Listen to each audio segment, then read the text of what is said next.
Te- Cuando termine, no termine la sesión porque... Ah, bueno, cuando termine la sesión va a aparecer convertir archivo. No vayas a salirte del Zoom si no se pierde el archivo. Ok, hasta que se convierte. Hasta que se Ok, convierta en MP4 y se queden documentos. O sea, el Zoom, ahí se queda el... ok, muchísimas gracias.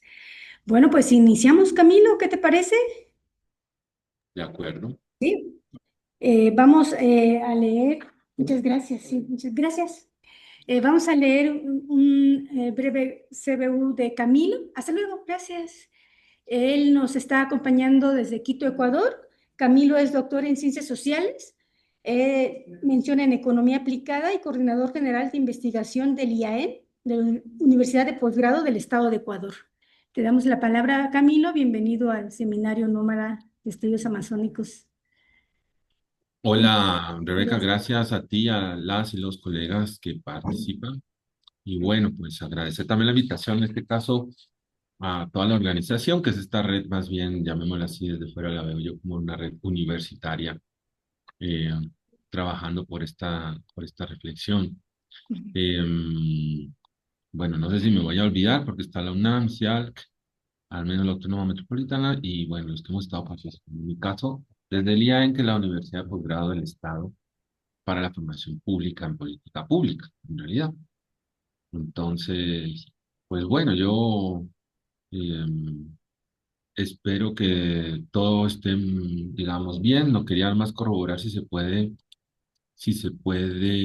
leer o si se puede ver lo que estoy presentando. Sí, Si me pueden estamos confirmar. viendo aquí en la sala la presentación y yo pienso que virtualmente también nos pueden ver. Alguien que nos comente, ¿ven la presentación? Sí, ¿no?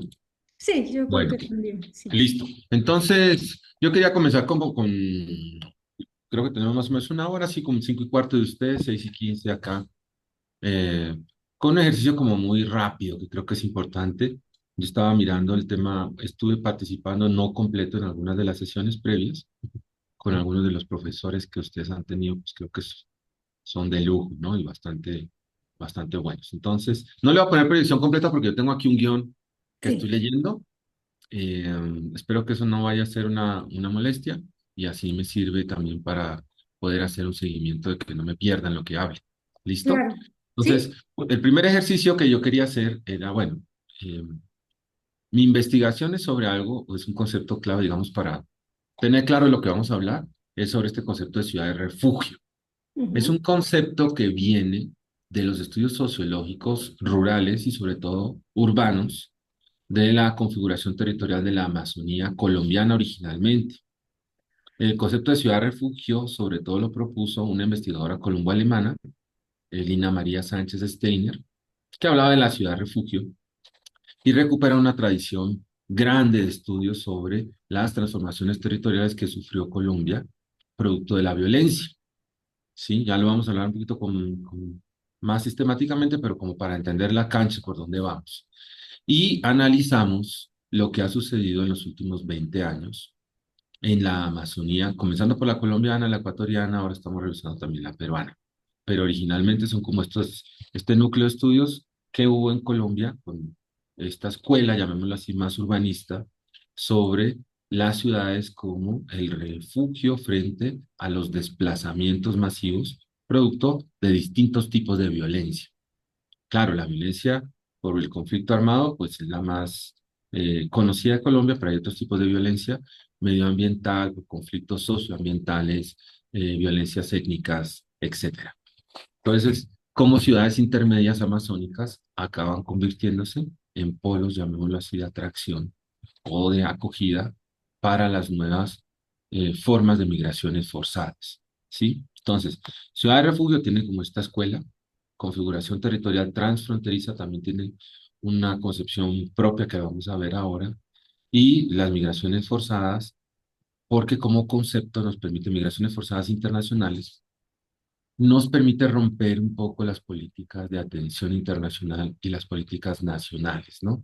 Este famoso nacionalismo metodológico del que hemos hablado quienes trabajamos migraciones, donde se encuentran soluciones dentro de fronteras, pero digamos, la frontera más bien te muestra otro tipo de dinámicas y lógicas para trabajar. Entonces creo que ahí están los conceptos fundamentales. Y a mí me interesó mucho en mi investigación, que es lo que les quiero compartir, el problema de la integración local. Ya vamos a ver por qué, porque además es casi un programa estandarizado que se ha creado en diversos países para la atención a migrantes, desplazados, desplazados ambientales, eh, y todas las formas de reconocimiento o no reconocimiento que existen para esta problemática. Entonces son como los cuatro conceptos ancla con los que vamos a trabajar. Y obviamente estamos en la Amazonía. Esto es lo que nos interesa a nosotros para el trabajo amazónico. Y por ahí el ejercicio para pensar también en el diálogo con el sureste mexicano. Yo creo que estaba pensando yo como el tema de lo que se ha llamado las ciudades refugio, que están más en la frontera norte de México. Las ciudades, como la llaman ellos, eh, santuario, que ahorita está pues en disputa, sobre todo en el territorio estadounidense, las ciudades de paso, todo el tema de la migración que va y cómo gobernanza local puede permitir que se integren, al menos para los que se quieren quedar. Yo creo que eso son conceptos que permiten hablar también con esa frontera. ¿Listo? Ujú, Entonces, yo quería comenzar con un ejercicio que es importante. No vamos a quedarnos acá, que es solo un ejercicio de la presentación, ya van a ver que es otra, pero que yo creo que es fundamental. El tema para nosotros es el de Amazonía. Pero claro, la Amazonía tiene muchas narrativas e interpretaciones. Entonces, yo creo que hay algo que es importante de arranque entre los conceptos que yo les decía, y es el del territorio y cómo imaginamos al territorio, cómo vemos al territorio desde el concepto de la nación, cómo vemos la frontera y además cómo vemos la Amazonía. ¿Sí? Entonces, este primer ejercicio solamente es tomado del Instituto Sinchi, que es un instituto que está en plena frontera panamazónica, ¿no? Es en la capital colombiana de Leticia, que está junto a la ciudad gemela de Tabatinga y junto a la zona de Santa Rosa. Entonces, es una ciudad bien interesante, no son dos ciudades unidas, están divididas por una calle, más no están divididas por el río Amazonas, sino por una calle, son continentales. Y entonces, yo quería como hacer este ejercicio, cuando ustedes piensan en Amazonía, ¿en qué piensan? Entonces, seguramente uno piensa muchas cosas sobre la Amazonía. Perdón que a estas horas ya me toca a mí sí usar mis lentes para ir viendo ya el guión y lo que tenemos que hablar. Entonces, claro, uno puede pensar en el territorio de la Amazonía y lo que se ha dicho de la Amazonía como un territorio suramericano, como la selva tropical húmeda, ¿cierto? Como la zona del río Amazonas, pero también la puede uno pensar como la cuenca con más de 1000 ríos tributarios. Y entonces ya no es lo que está en el río. Y lo vamos a ver acá en tres o cuatro formas que se pueden clasificar. Lo que yo quiero decirles es que el territorio tiene una serie de ordenamientos que a la final son construcciones externas que ha hecho la nación para mantener, digamos, cierto control o no de ese territorio. Y esto es interesante porque entonces lo que nos pasa en la Amazonía seguro les pasa a ustedes en la zona sur de México y les pasa a cualquier territorio. Hay una serie de discursos. Y es interesante que las fronteras coinciden en la superposición, en la justaposición de discursos nacionales de control sobre las lógicas de la frontera. Y hay una serie de hipótesis de estudios fronterizos que hablan sobre que las fronteras son esos lugares donde no hay la suficiente presencia del Estado, ¿sí? Yo creo que ese es uno de los imaginarios que hay. Con la escuela que yo les conté de Ciudad de Refugio o la forma de comprensión que tenemos, nosotros hemos encontrado con algunos estudios, sí, principalmente hay un texto bellísimo de un autor que se llama Simón Uribe, que se llama Carretera de Fronteras, el seguimiento a cómo se construye una carretera en 300 años. Digamos, cómo no se construye. Carretera de Frontera les aconsejo. Simón Uribe es un geógrafo, sociólogo, muy bueno. Y en ese texto, que en su versión libre está en inglés, pero también está el texto, se puede acceder en PDF. Él lo que hace es un análisis de cómo los estados no están ausentes, sino que se han hecho presentes para excluir. Yo creo que eso es fundamental. Y él hace el análisis de esta carretera que les cuento en toda la frontera, que se tardó casi 350 años en ser construida desde su diseño. No por lo salvaje del Amazonas, sino porque la lógica nacional no quería que haya el desarrollo de esa zona. Y va haciendo un ejercicio muy eh, juicioso de archivo de cómo las fronteras acaban, y especialmente la Amazonía, toda la Amazonía, acaba siendo una zona de delegación, ¿sí? Subordinada a ciertos grupos para mantener el control de estas zonas que solo en algunos momentos de la historia son útiles, especialmente en lógica extractivista. ¿Sí? Entonces yo creo que esto es importante porque con el Amazonas nos pasa algo parecido. Uno habla del Amazonas y hay todas estas narrativas como la tierra inhóspita, salvaje, bueno, podemos encontrar muchas más, ¿no? El lugar indomable, el lugar imposible para el desarrollo, etcétera. Pero para nuestros países, ¿cierto? Sobre todo los andino-amazónicos, pero también para la gran Amazonía brasileña, son las zonas de extracción de riqueza, al menos desde el siglo XX y antes ya lo fue, ¿no? Entonces, son zonas donde, a pesar de su supuesta vacío o de ser inhóspitas, han sido lugares de pura extracción y donde el desarrollo, entre comillas, que ya sabemos toda la lógica del desarrollo, muy bien estuvo con Manuel Bayón en el primer ejercicio y muchos otros, ¿no? El propio Arturo Escobar. Sabemos que este desarrollo, pues, es totalmente asimétrico y sobre todo con la frontera y en el caso de la Amazonía se nota muchísimo más, ¿sí?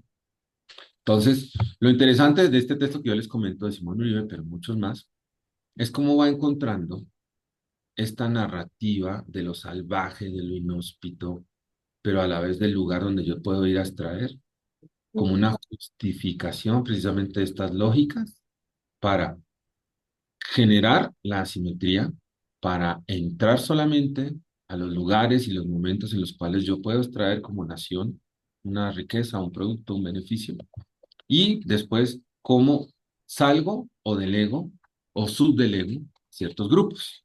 La verdad yo no conozco mucho el tema del sur, lo he estado revisando en México, pero ¿qué ha pasado en la Amazonía? Digamos, tradicionalmente, desde la colonia, fue una tierra en disputa, ¿no? Conocemos este famoso tratado que dividió la Amazonía en dos, la parte portuguesa y la parte hispana, pero que empezó a ser zona de disputa, ¿no? Los bandeirantes poniendo sus banderas, reclamando el territorio amazónico, y los españoles también enviando su misión famosa con Gaspar de Carvajal desde Quito, precisamente donde yo estoy, eh, también para llegar allí. Entonces creo que eso es interesante. Hay otro texto, bueno, les voy a ir recomendando cosas, no sé si eso, como está grabado, puede que a alguien le interese, le sirva, ¿no? Pero por ejemplo, hay una trilogía de William Ospina, es un escritor colombiano, a propósito de la, llamemos así, del imaginario y la voracidad de del pensamiento colonial para la Amazonía, ¿no? El país de la canela, por ejemplo, es el primero de ellos, y donde narra esta famosa expedición de Orellana, eh, pues que acaba siendo una brutalidad, ¿no? Acaban comiéndose hasta los perros con los que los acompañaron, no vuelve ni el 10% de los españoles, etcétera, con esta idea de que la Amazonía tenía la canela como el primer imaginario, después el oro, después va a ser en el siglo XIX y XX el caucho, ¿cierto? Y todo lo que generó con, con los reportes de explotación a las comunidades indígenas y de neoesclavismo en la Amazonía para extraer el, el caucho. Ford llegó a crear su propia ciudad, ¿no? Para, eh, con técnicos norteamericanos en plena Amazonía, para la extracción del caucho hasta que el caucho se industrializa. Digamos, la Amazonía se convierte en ese otra vez, como está, nosotros tenemos acá un texto en Ecuador que le llamamos la maldición de la abundancia. Sí, esta lógica de solamente ir a extraer los recursos naturales de una zona también tan vasta en recursos naturales. Pues creo que esto es interesante como un ambiente histórico para ver que hay una serie de imaginarios que se han mantenido en la historia para justificar ciertos ingresos y salidas de los estados, y hoy en día diríamos del capital internacional, a la zona amazónica. Y esto es fundamental desde su nombre, ¿no? La Amazonía con este obispo que ve a los indígenas de lejos y dice, no son las amazonas griegas, ¿cierto? Las de los relatos griegos, porque además eso es un imaginario sobre imaginario, ¿no? Y... Pa- Juan, ¿Aló? ¿Sí me no escuchas? se escucha muy bien, se ¿No? escucha muy lejos. ¿Qué será? Yo estoy aquí al lado de la computadora. ¿No será que te puedes pegar un poquito más hacia la bocina o algo? Porque se escucha como muy lejos. A ver, espérate a ver si de pronto acá moviéndole algo. No sé, quizás esto es lo más cerca que puedo estar. No sé si ahí. Oh, ¿Se espérate, le voy escucha a quitar más mejor? bien el No. teclado ¿Sí, un y me voy a poco? acercar aquí. ¿Ahí? Hola, hola. Creo que sí. Tal vez pregúntale a alguien más, pues que puede ser que sea con tu audio, pero si es general, No de sé si pronto. alguien en línea escucha bien. Los que están por línea se escuchan bien. Acá se escucha bien, Yo sí. oigo bien, ¿eh? Ah, sí. Ok. Ok, Rebeca, entonces me quedo con la inquietud de que no estás oyendo bien, pero es en tu caso con tranquilidad. Y los demás sí. No sé, mírale a ver si tal vez voy a tratar de hablar un poquito más duro y no hay problema. En el chat nos dicen que en línea se escucha bien. Y Ok, aquí ya nos estamos como agrupando más y para escuchar mejor. Sí, ya, de acuerdo. Con todo voy a tratar de hablar así un poquito más fuerte y con eso tenemos. claro. Entonces, volviendo al punto, creo que es importante porque antes de entrar a ver a la Amazonía sí quería hacer este ejercicio, pues para mí eso es lo fundamental. Uno le puede ver a la Amazonía, vamos a ver si le proyecto esta partecita toda, me salto del guión, como la cuenca, entonces uno diría el río Amazonas, ¿sí? Pero resulta que, por ejemplo, Ecuador no tiene río Amazonas. Colombia apenas lo tiene en algo así como 125, 150 kilómetros, una parte muy pequeña. En realidad, el río Amazonas, sobre todo, pertenece, llamémoslo así, a Perú, Brasil. Es ahí donde está el río, llamémoslo así, grande, pero no diría, no, pues entonces no necesariamente es donde está el río, sino es donde están los tributarios, todos estos ríos que alimentan más pequeños a este gran río, el más caudaloso y grande del mundo. Y entonces uno diría, entonces el Amazonas es, o puede verse, creo que lo tengo acá, esto es tomado con lo que les contaba de Sinchi, eh, puede verse como una superficie de casi 8 millones de kilómetros con al menos 1.000 ríos tributarios y de esos al menos 100 ríos, llamémoslos grandes, caudalosos. Y uno podría entender entonces o abordar a la Amazonía como una zona de ríos. ¿Y eso qué implicaciones tiene? Pues tiene muchas. Yo nomás les voy a dar un concepto como para que lo guarden, ustedes lo piensen, que ha salido de la Amazonía, que es este tema de la planificación anfibia o el ordenamiento territorial anfibio. Las poblaciones que están allí, en medio de 1.000 ríos, y este gran río y su caudal, eh, han tenido que adaptar sus asentamientos, sus ciudades, a dos mundos, el mundo del agua y el mundo de la selva. Entonces son anfibios. Y cuando uno va y ve ahí los palafitos, nuestras construcciones, que van viajando con el río, porque el río también se mueve, ¿no? Colombia, que está acá, a ver, yo le pongo el puntero láser. Está aquí, ¿no? Ay, Dios santo, puntero láser, aquí está. Entonces, esto es Ecuador, ¿cierto? Colombia, que está acá. Y esta es la parte que yo les decía que Colombia tiene de río Amazonas. Y, por ejemplo, ahorita es alucinante, ¿no? Hay un nombre técnico, no les voy a decir cuál es para que no nos confundamos, pero el límite entre Colombia y Perú, y también de Brasil, está en el punto más hondo del río. Gran error de los geógrafos, ¿no? ¿Por qué? Porque ellos pensaron que el río es estático, ¿no? Hay un caudal y eso va a estar así siempre, pero el río se va moviendo. Y entonces ahorita hay un gran problema, ustedes vieron ahorita en 2025 un gran dilema entre los dos países, porque el río Amazonas se ha desplazado más o menos 2 kilómetros de lo que tradicionalmente se tenía. Pero ¿qué es lo curioso? Que los geógrafos, cuando trazaron el límite, dijeron, la frontera está en el punto caudaloso de la mitad entre los dos países. Y entonces resulta que Colombia en teoría ha ganado terreno porque el río se ha movido hacia el lado de Perú, pero pues Perú no quiere aceptar perder ese territorio, llamémoslo así, ya que se ha movido el río. ¿Cómo lo resuelvan los internacionalistas? No lo sé muy bien. Problema súper vigente del 2025. Pero ¿eso qué quiere decir? Entonces, el puerto de las dos ciudades que yo les contaba que están acá, Tabatinga y Leticia, por ejemplo, por no hablar de otras, los puertos también se tienen que ir moviendo. O de repente aquí hay un texto que escribió hace poco un compañero, ahí hay una islote que surgió hace 40 años, que se llama la Isla de la Fantasía. Es una duna que surgió del río en la cual hoy en día hay un asentamiento de más o menos 300 familias. Otro problema más. Entonces, ni Colombia ni Perú les quieren dar servicios porque consideran que es una zona de riesgos, de desastres. Entonces también compete a la planificación, ¿no?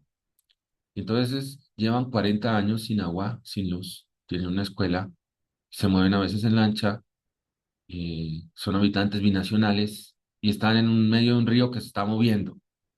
Entonces, pensar el Amazonas es pensar estas complejidades. Yo no puedo pensar con el imaginario de la centralidad andina, en nuestro caso, nosotros estamos acá en esta parte andina, ¿no? Las dos ciudades, acá estaría Bogotá, acá está Ecuador, que es donde yo trabajo, pero también, digamos, la capital de Venezuela está tan lejos también, ni hablemos de Brasilia, para el caso político, llamémoslo así, de Brasil o La Paz, ¿no? ¿Cierto? O Lima que está acá. Entonces todos estamos muy lejos, no tenemos una capital amazónica entre nuestros países. Y entonces ya te muestra también cómo se ha ido generando la asimetría que yo les contaba. Entonces, te rompe un poco el imaginario de creer que el Amazonas, pues es la zona donde pasa el río Amazonas, que es esta, porque no es así, sino son estos 1000 ríos que estamos viendo acá, o tributarios, como lo llaman ellos, y toda su interdependencia con el tema de los Andes, ¿cierto? Entonces es interesante, nos rompe un poco la lógica de los Andes. Yo acá quería, no les quiero, bueno, les quería poner un video, pero por el tiempo, de pronto al final lo ponemos. Pero, por ejemplo, el principal afluente de la Amazonía no son los ríos, sino los árboles. Hoy en día los llaman los ríos voladores. Es una nueva concepción de la cuenca amazónica. ¿Por qué? Porque los ríos, pues toman, perdón, los árboles toman el agua de la selva amazónica, ¿cierto? Y la suben como vapor y tiene una correlación, además tiene una interdependencia con la zona andina. No es que simplemente los Andes se derrite el hielo, el glacial y cae al Amazonas y con eso, sí, también, ¿no? Pero al revés, los ríos transportan más o menos, decían, 20 millones de litros por día. Ya lo miramos bien la estadística. A ver, yo creo que al final podemos poner el video cortito, ahorita que estamos en la semana post-COP. Entonces es interesante. Hoy en día hablamos de la selva como los ríos voladores. Entonces el agua no simplemente lo que está en los árboles, sino pues... Y vean toda la complejidad que significa para entender el territorio, el funcionamiento, y rompe un imaginario o una narrativa que yo les decía de la selva. La otra versión, la selva amazónica, ¿cierto? Les estaba contando lo de Gaspar de Carvajal, Orellana, el propio Pizarro, la conquista, la colonia, los caucheros, el petróleo, ¿no? Eh, Les sigo recomendando texto. Pablo Campaña mm, se gradúa la próxima semana de doctor. Él está haciendo un análisis de las ciudades amazónicas. Él tiene un texto muy chévere sobre un seguimiento al surgimiento de la OEA, la Organización de Estados Americanos, donde hace un análisis del archivo específicamente de cómo se propone como alternativa al comunismo, ¿cierto? Y a las reformas agrarias de la región en 3 reuniones de ministros de Agricultura que convocó la OEA en Washington, la colonización de la Amazonía hacia los 60 y 70 como la válvula de escape. Entonces, la Amazonía, selva inhóspita, inhabitada, ahí no vive nadie, ¿cierto? Entonces, ¿qué pasó con muchas de nuestras actuales ciudades y asentamientos? Enviaron a campesinos, población de otras regiones, a que ocupen esos lugares, de esa selva inhóspita donde no vive nadie, para que la ocupen, no esté vacía, no sea improductiva y sirva además ideológicamente. Quizás ustedes pueden hacer los parangones sobre el tema de ocupación de tierras baldías, ¿cierto? En su propio territorio, pero tiene esta lógica, ¿no? Ni siquiera es nacional, vean, es una lógica internacional, ideológica de ocupación de la selva amazónica. Entonces es interesante ver cómo esas reuniones de ministros de Agricultura surgieron los planes de colonización de la Amazonía, ¿sí? Colonización agraria, ir a generar desarrollo territorial, darle tierra a los campesinos, y eso ha pasado en nuestra región, ¿sí? Pues acá sí que ha funcionado, entonces otra forma de entender. Y uno dice, ah, la selva amazónica, entonces es esa zona donde no se habita, etcétera, que sería esto que está acá, ¿no? Es un poquito más, fíjense que en la cuenca no le incluimos a Surinam, Guyana ni Guyana Francesa. En la selva amazónica más se toma otro apartado más. Entonces la Amazonía entonces ya no son solo los ríos, sino la selva. Pero qué selva, ¿no? Además, vista con esta ideología, llamémoslo así, de que ahí no habita nadie. En estudios amazónicos hablamos del anillo, bueno, se hablaba, ¿no? Del anillo poblacional, porque toda la Amazonía, ¿cómo se ha empezado a poblar? Desde aquí han empezado a aparecer las ciudades y junto a al río Amazonas, ¿cierto? La que yo les decía, lastimosamente el gráfico no se ve muy bien, ¿no? Que era el tema de Leticia, tienes a Manaos, tienes a Iquitos, que está un poquito más abajo, ¿cierto? Tienes a Belém, donde se está desarrollando ahora. Y bueno, las principales ciudades entonces empiezan a surgir junto al río Amazonas, porque obviamente es la carretera. Aquí no hay carreteras, ¿sí? Por toda esta zona no hay carreteras. Excepto en Brasil, donde ha comenzado un nuevo sistema de conexión de carreteras y vial. En Colombia, en la parte de Venezuela, de Ecuador y de Perú, pues sí hay, no es que no es que no existe ninguna carretera, pero no hay unos sistemas de interconexión, digámoslo como lo que sí existe, por ejemplo, la carretera panamericana que va por los Andes, en esta zona no se da, excepto con el Darién, ¿no? Esta otra famosa selva. ¿Sí? Entonces, el río se convierte en la carretera, llamémoslo así, el río Amazonas y algunos de los ríos tributarios grandes, ¿sí? Pero lo interesante es que el anillo poblacional es que la Amazonía empieza a habitarse desde afuera, empieza a cerrarse ese anillo y lo que queda en el centro es la selva amazónica. Entonces, lo que aparece aquí, ¿no? Con esta imaginario de que no habita nadie. Aquí nosotros en Ecuador acabamos de comenzar en la Católica, la Universidad Católica, comenzó el estudio de el análisis fotográfico de dos ciudades. Una está en Bolivia y la otra está aquí en Ecuador, ¿cierto? Está hacia esta zona donde les estoy mostrando. Alto de Upano, UPANO. Para los que les interese más el área arqueológica o de historia, data, o al menos las pruebas de carbono hablan de 2500 a 3000 años antes de Cristo. Entonces es alucinante porque te dice, había ciudades amazónicas en lo que yo llamo selva.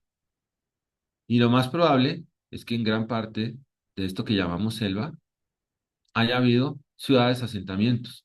Pero además no olvidemos que aquí hay asentamientos humanos, que es el otro enfoque que existe, ¿ya? Que es el de mm, los pueblos y nacionalidades que están allí y sus territorios. Y tenemos el problema ahora de las zonas intangibles. Vean cómo cada imaginario nos va llevando a una problemática.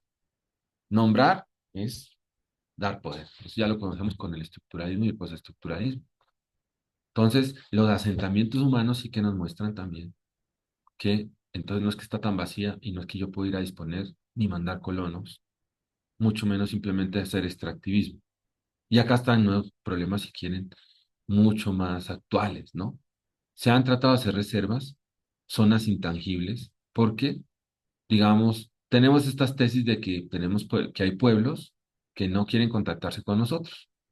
Se hace por inferencia, ¿no? Digamos, por contactos, pueblos que se contactaron y ya algunos se quedaron, o ya son parte, o están en diálogo con la construcción nacional del Estado, y también por el hecho de que no hayan querido, digamos, entrar en ese contacto y sigan allí.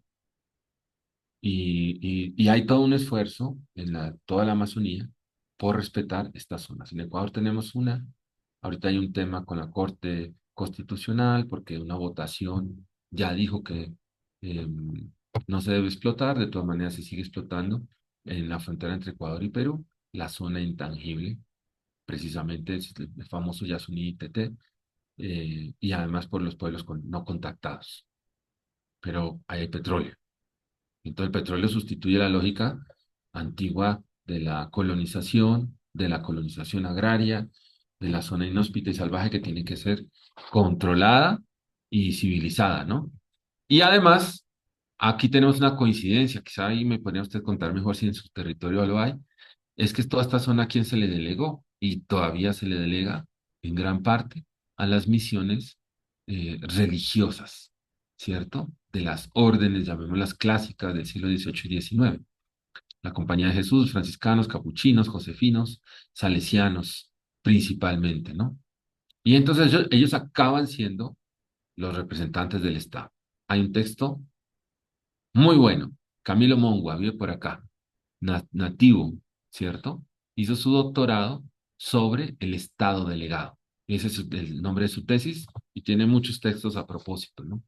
Cómo se ha ido delegando, ¿sí? Los estados han ido descubriendo no, se han dado cuenta que no es que esto está vacío, sino que aquí hay formas de organización diferentes a las de la planificación nacional y central.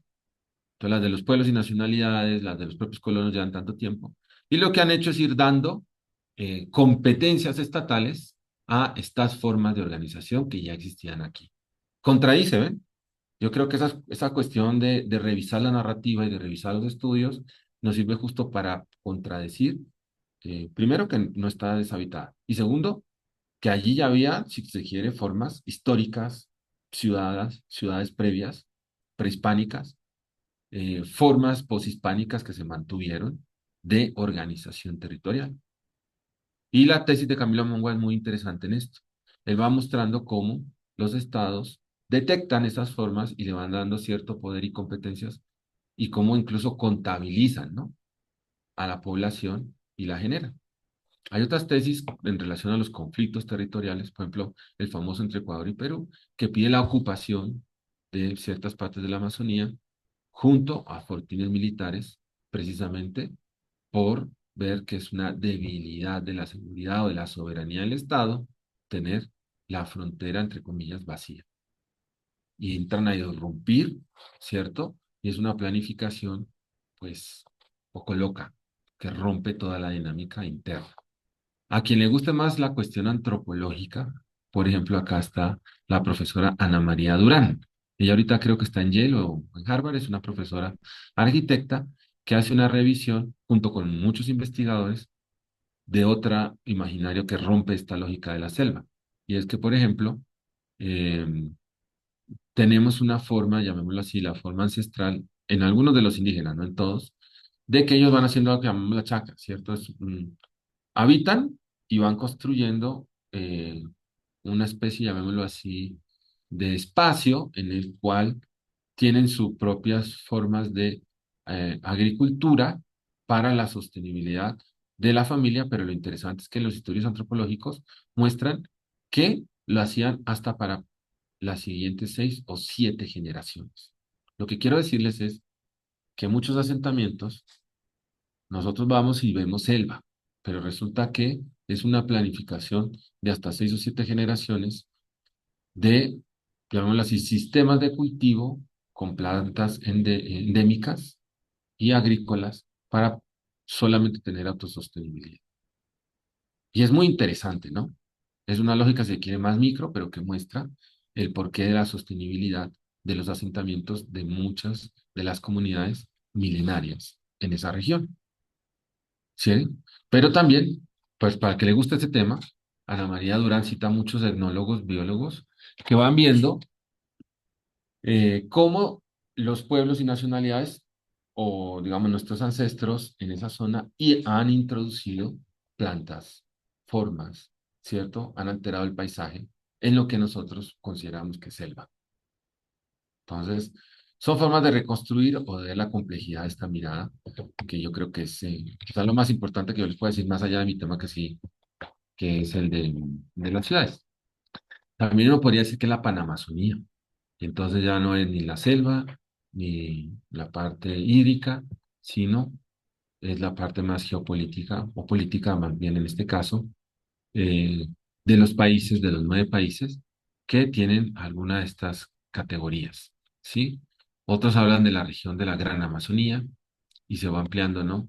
A los países eh, como tal. Entonces, yo quería comenzar por ahí porque para mí eso sí es importante en este primer gran, llamémoslo marco conceptual, de de lo que entendemos por Amazonía, ¿sí? Porque no es simplemente el, digamos, no es simplemente el imaginario que tenemos de ella.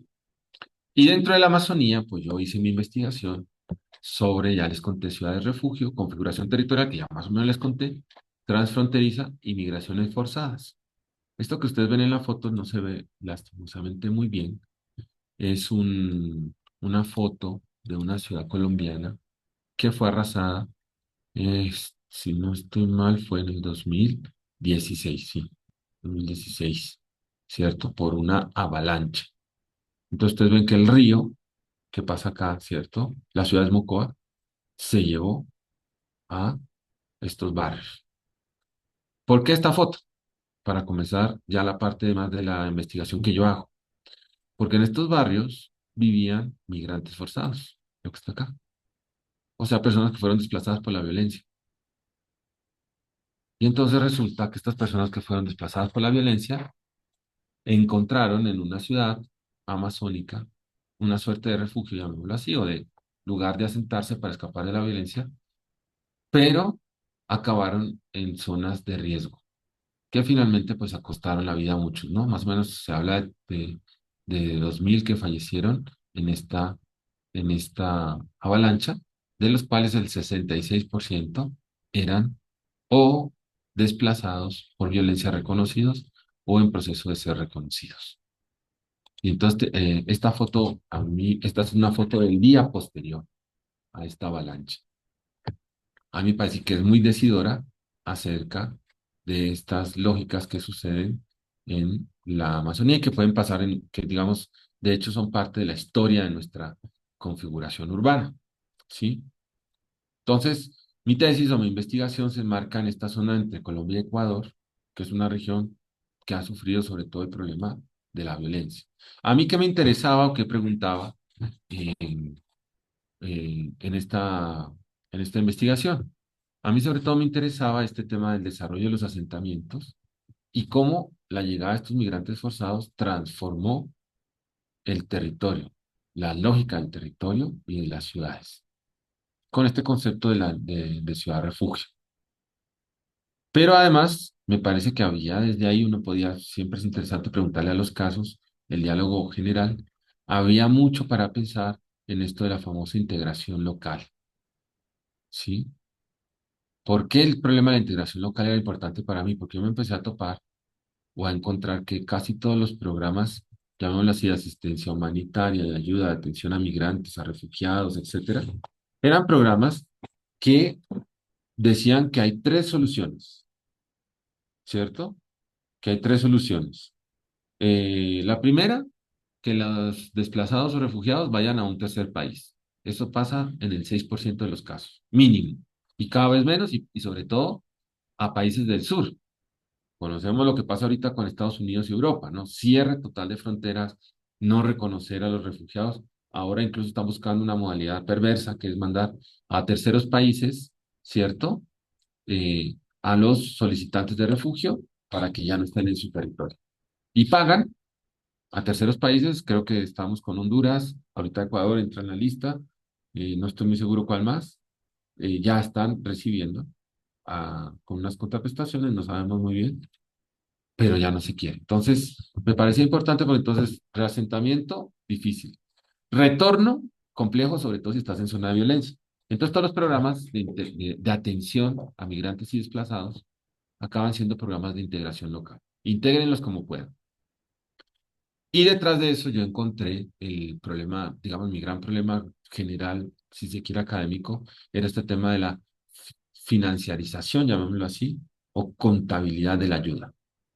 ¿Cuántos mercados diste? ¿Cuántos refugiados atendiste? Y ya.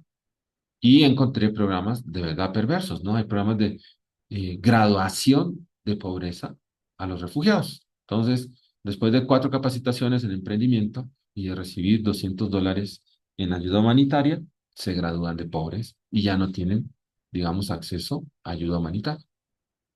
Y eso lo llaman integración local. Y yo empecé a encontrar que, bueno, en las periferias de estas ciudades amazónicas, sin romantizar las soluciones desde abajo, porque ya van a ver después en los resultados de la investigación, si no hay Estado, pues no funciona la integración. Em, entonces, entonces, a ver, perdón un segundito porque no me corre la presentación.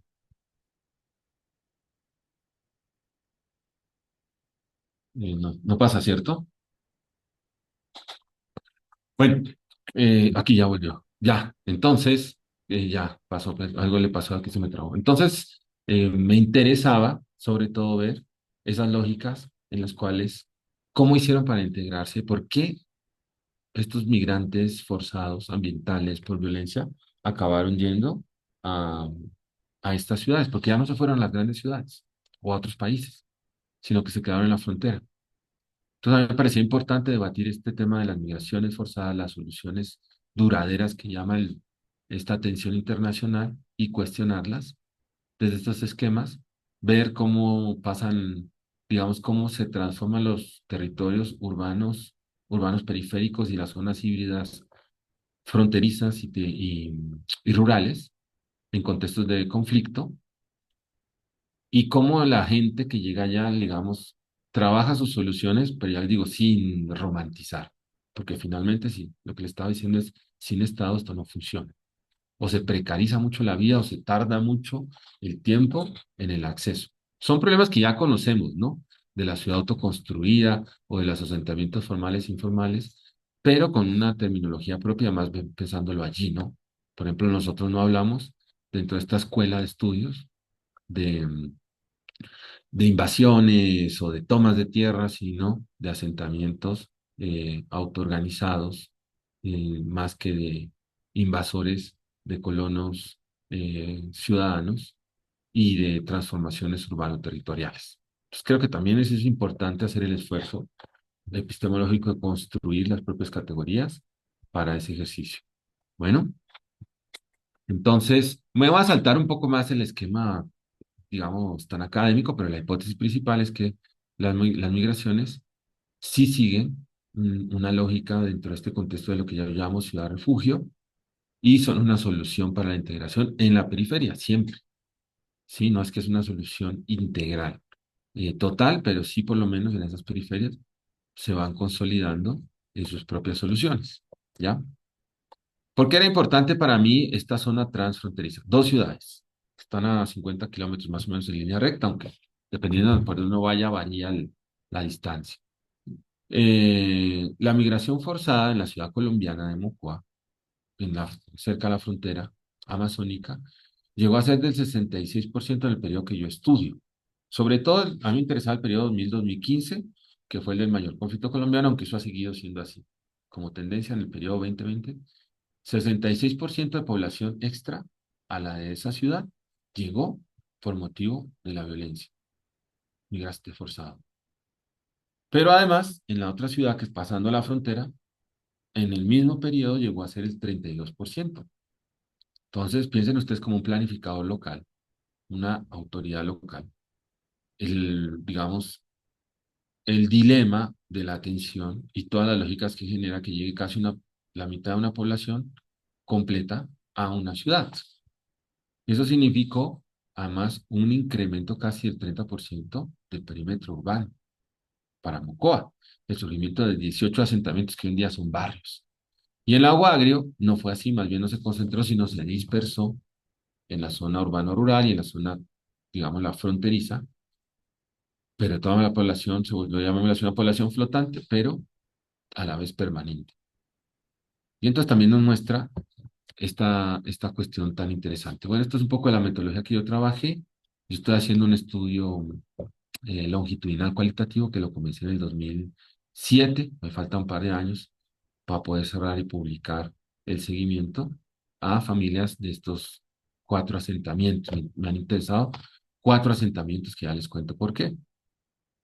Entonces, em, eso está bien cualitativo. Bueno, en el estudio de caso, el cuantitativo es una encuesta, sobre todo, y las tipologías de configuración urbano territorial, ¿sí? Con 4 dimensiones, que las vemos ahora. Y yo construí un índice, ya les voy a hablar al final del índice, ¿cierto? Me queda más o menos unos 15 minutos, ¿cierto, Rebeca? O más, si me puedes Sí, corroborar. 15 minutos más o menos, sí, tienes 15 minutos más ya. para... Y, Listo. Pero más o menos, a mí me interesaba el tema del índice porque yo creé una dimensión, llamémoslo así, de agencia comunitaria, para, llamémoslo no inspirado, pero tomando el ejemplo de los estudios feministas, de mirar o de medir esa economía que no aparece en los datos oficiales. Yo encontré que había índices de integración local que utilizaba ACNUR o IM y otras entidades que tomaban la parte jurídica, socioeconómica y cultural, pero estaba totalmente invisibilizado lo que las comunidades, en este caso migrantes forzados, realizaban por sí mismas para la construcción de sus alternativas. Entonces encontré que fue una buena forma de revisar eso que iba sucediendo. Bueno, esto es un encuentro con líderes y creo que era importante, pues después de que lo que se ha contado de la Amazonía, Panamazonía, Gran Amazonía, Cuenca Amazónica, ciudades amazónicas prehispánicas, narrativa extractivista, ¿cierto? Darnos cuenta que no podemos ver el territorio de forma, digámoslo, inocente, peor, y que la tipología de los asentamientos supera las descripciones de formas urbanas, ¿cierto? Si bien es cierto lo morfológico, digamos, la forma tradicional del ordenamiento territorial existe, hay una parte que queda oculta a la configuración de lo que está sucediendo en la Amazonía. Esta foto es de Manaus, en cambio, ¿no? Que es la ciudad amazónica más grande que tenemos, que es un poquito más de 2 millones de habitantes. Ahí está el otro gran dilema. ¿Qué es una ciudad amazónica? Mocoa tiene 70.000. Lago Agrio, la ciudad de Ecuador, tiene 110.000. Hay otras que son de 40.000, 50.000, 800.000 y Manaos 2 millones. Todavía no tenemos un consenso, ¿no? Tal vez, no recuerdo si eso lo conversaron con Manuel Bayón, que él trabaja mucho con Gustavo Durán, esta problematización, también Simón Uribe, y Álvaro Guzmán, sobre qué es la ciudad amazónica. Es difícil, ¿no? Es difícil. Es el perímetro del anillo, son los asentamientos en la selva, son estas conurbaciones que surgen en torno al río, eh, son estas aglomeraciones urbanas fronterizas que funcionan en torno a las economías ilícitas. Por ejemplo, la profesora Vizcarra en la Universidad de Río Grande del Sur. Interesante para pensarlo también. Y el tema del conocimiento indígena que realmente no lo hemos tomado, ¿no? En las disputas territoriales, en la comprensión, pero uno por lo menos puede pensar en estos ámbitos. Ecológico-territorial, relación entre asentamiento y paisaje, socioeconómico-político, desigualdades entre colonos indígenas migrantes o el histórico-cultural. Sí, y pues hay que dar la pregunta para todos, ¿no? ¿Las tipologías describen realidades o son herramientas de poder? ¿Qué hacen y cómo funcionan? Y uno podría tomar, pues aquí no me va a quedar mucho, a la Amazonía entonces como una geovía. Es decir, otros hablan de un geoma, ¿cierto? Que es como un sistema estructurante del territorio a partir de la vida, de los sistemas o de los ecosistemas, de la interacción selva, cuenca, eh, pueblos y nacionalidades, ¿sí? Y entonces se puede ver desde muchas entradas. A mí me gusta mucho el de Eugene, ¿cierto? Los estudios etnoecológicos que tienen además el tema del conocimiento ancestral del desarrollo urbano, llamémoslo así, del territorio desde los asentamientos de pueblos y nacionalidades. Entonces, es interesante. Estas preguntas me las voy a saltar, mis asentamientos amazónicos con este modelo de ciudad refugio, pero solo quería acá como quedarme ya la última parte con unos datos en estos 13 minutos. Entonces, ¿por qué era importante este caso? Vean, Colombia en ese momento llegó a ser el lugar con mayor número de desplazados internos del mundo. Punto, siempre ha sido como entre los tres, ¿no? Irak, Afganistán, donde hay guerras con Estados Unidos y Colombia, ¿sí? Eh, Al momento son cerca de 10 millones de víctimas reconocidas en Colombia que viene a ser como un 20% de la población, ¿no? Es un país de víctimas, llamémoslo así. De esas, la mayor parte desplazadas, al menos 8 millones. Pero a la par acá a la izquierda, uno ve que es un país que se convirtió también, o se convirtió a la par, en expulsores de refugiados. ¿Qué es lo que es el concepto de migraciones forzadas? Y yo empecé a encontrar como estos tipos. Yo creo que esto es otra cuestión importante, ¿no? En los análisis cartográficos y de los mapas con el centro de memoria, uno va encontrando entonces que hay un año clave, que fue el año 2000, y que para nosotros es fundamental para entender qué pasó en la Amazonía. Sobre todo qué pasó en la Amazonía, se volvió la zona de la disputa, que hoy vuelve a ser otra vez, ¿cierto? Por el control del cultivo de la coca, que es lo que ustedes ven acá. Y empezó un baile, llamémoslo así. Acá empezaron a reprimir, a crear bases militares y a hacer aspersiones por glifosato, y la coca se empezó a mover, ¿ven? Por la Amazonía hacia arriba. Y empezaron a controlar acá y volvió a bajar. Y pasó a Perú, y de Perú pasó a Colombia, y por costos de producción se quedó aquí, empezó esto a moverse, ¿no? Y entonces es una locura porque a la final uno ve la ineficacia de este control, llamémoslo así, por aspersión de glifosato.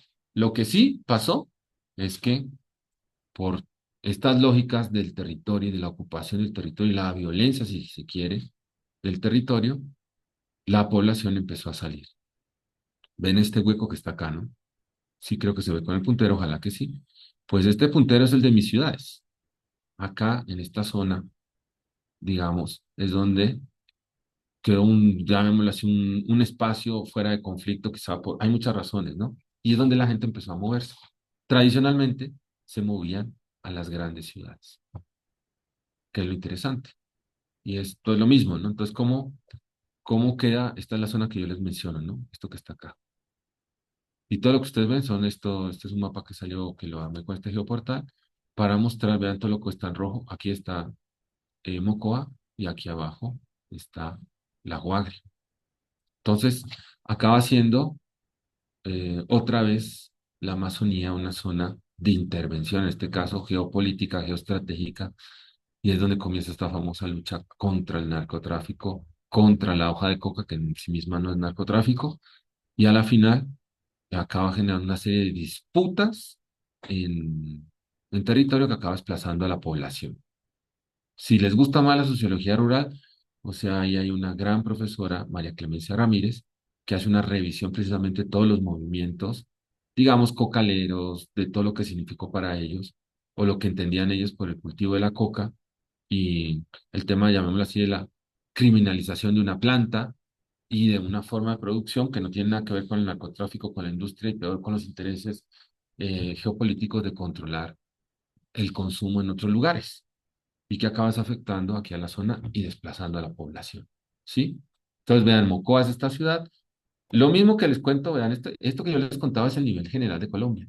Lo interesante que yo les decía es encontrar cómo esto realmente que pasó en el 2000, porque es ahí donde está nuestro punto de quiebre para estas ciudades, sobre todo, o para su ocupación y su crecimiento morfológico, se cumple también en Mocoa, ¿no? Es decir, ahí está, empieza a ser desde entonces, no quiere decir que acá disminuye, como les decía, aquí vuelve a seguir, ¿no? Ha vuelto a levantarse hasta el 2023 que tengo los datos, pero en lo que yo tenía en mi estudio, sí, claro que sí te muestra, digamos, la coincidencia, Colombia, Putumayo, el departamento, Mocoa, la ciudad, y después ustedes ven en Ecuador, en Sucumbíos, la provincia, y en Lago Agrio, la ciudad, que es exactamente lo mismo. Entonces, y el crecimiento de la ciudad, ¿ven? Lo que está allí, lo que les mencionaba a los 18, cómo se expande, lo que ven acá, era el perímetro urbano, y cómo los asentamientos expanden la ciudad. Les mencionaba casi el 40% de crecimiento morfológico, y al, al 2026, el 18, esto es a 2016, pero esto es surgimiento, pero de estos ya están todos, son actualmente barrios, llamémoslo así. Y lo interesante es ver las lógicas de ocupación que yo les contaba, porque las lógicas de ocupación sí te muestran cómo la población, digamos, resiste la violencia estructural, el desplazamiento dirigido, la llegada a la zona urbana y formas de ocupación. Entonces, por ejemplo, este asentamiento me pareció interesante porque se fueron a un proyecto, llamémoslo así, un megaproyecto fracasado. En las afueras de Mocoa, en esta parte alta, se pensó construir una represa, pero no les funcionó, quedó abandonado. ¿Y qué hizo la población? Se tomó las casas, llamémoslo así, de los que iban a ser los trabajadores y empezaron a formalizar esto acá. Me parece interesante el asentamiento por venir, ¿por qué más? Porque colinda con un asentamiento indígena de población que vino desplazada más lejos, población que vino desplazada desde aquí, se movió aquí al Amazonas, y ellos crearon un cabildo urbano. Un cabildo es una forma jurídica en Colombia para reconocer derechos de pueblos y nacionalidades. Buscaron en archivo, buscaron que comunidades indígenas les reconozcan a ellos como comunidad ancestral, y en ese territorio de esa represa que era para un proyecto, lo convirtieron en un territorio indígena para un cabildo indígena. Es un caso único, muy interesante, ¿no?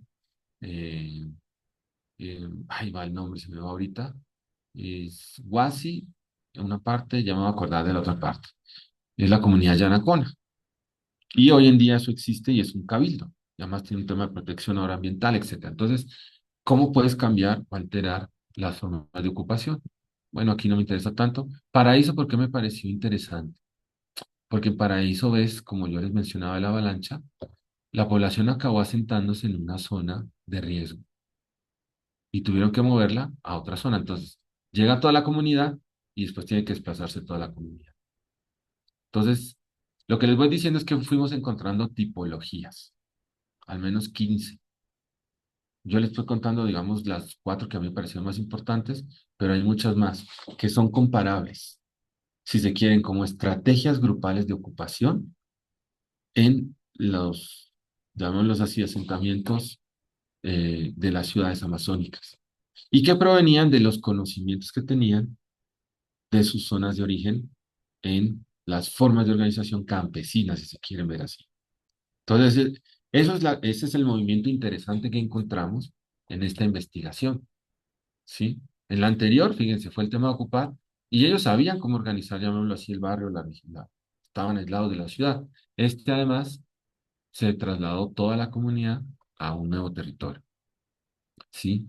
Y lograron esa reconstrucción y bueno, aquí está. Lago Agrio, lo mismo, es un cantón amazónico que surgió en torno a un pozo petrolero, pero vean la llegada de refugiados colombianos, año 2000, es exponencial, ¿ven? Y casi que uno diría, o es como ver Mocoa, o es como ver Putumayo, o es como ver Colombia.